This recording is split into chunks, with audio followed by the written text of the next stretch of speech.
ഇന്ന് എക്സാമും കഴിഞ്ഞ് ഫുഡും കഴിച്ചിറങ്ങിയ സമയം 2:45. ഞാൻ കാണുന്ന ട്രെയിൻ രാത്രി 10:30. എന്താക്കുമെന്ന് ആലോചിച്ച് നിൽക്കുമ്പോൾ ഫ്രണ്ടിൽ ഒരു കട്ടപ്പന ബസ് കണ്ട്. പിന്നെ ഒന്നും നോക്കിയില്ല, ഞാൻ അജുനോട് പറഞ്ഞെങ്കിൽ കയറിക്ക് നമുക്ക് വളഞ്ഞെങ്ങാനും പോകാമെന്ന്. ഇപ്പം സമയം 3:47. ഞാളിപ്പം കുട്ടിക്കാലത്തേക്ക് പോയിക്കൊണ്ടിരിക്കുന്നു. നല്ല തണുപ്പും ചെറിയ മഴയൊക്കെ ഉള്ളവർ ഇങ്ങോട്ട് പോകാൻ നല്ല സുഖം കേട്ടോ. ഇത്രയും ദിവസം മഴയായിട്ട് ലീവൊക്കെ ആയിനെങ്കിലും ഞാൾ പോയാലും വെയിൽ മുഖത്തടിച്ചിട്ട് കണ്ണു തുറക്കാൻ പറ്റുന്നില്ല ഗൈസ്. ഇത്രയും ദിവസം മഴയൊക്കെ അതിനെ കൊണ്ട് ഞാൾ വിചാരിച്ച് വെള്ളം ഇങ്ങനെ ചാടിയിട്ട് റോഡുമ്മലേക്കൊക്കെ തെറിക്കുന്നുണ്ടായിരുന്നു ഗൈസ്. ഞാള് ഒറ്റ മൈൻഡിൽ വെള്ളച്ചാട്ടം. ഇതാണ് ഗൈസ് വെള്ളച്ചാട്ടം. നിങ്ങൾ വെള്ളച്ചാട്ടം കണ്ടെങ്കിൽ കണ്ടോളൂ.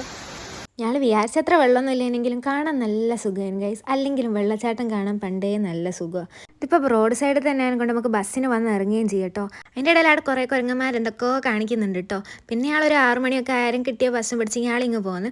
ആദ്യം സീറ്റ് കിട്ടിയില്ല, പിന്നെ ലാസ്റ്റ് സീറ്റ് കിട്ടി. അപ്പോൾ അടുത്ത വീഡിയോയിൽ കാണാം. ബൈ.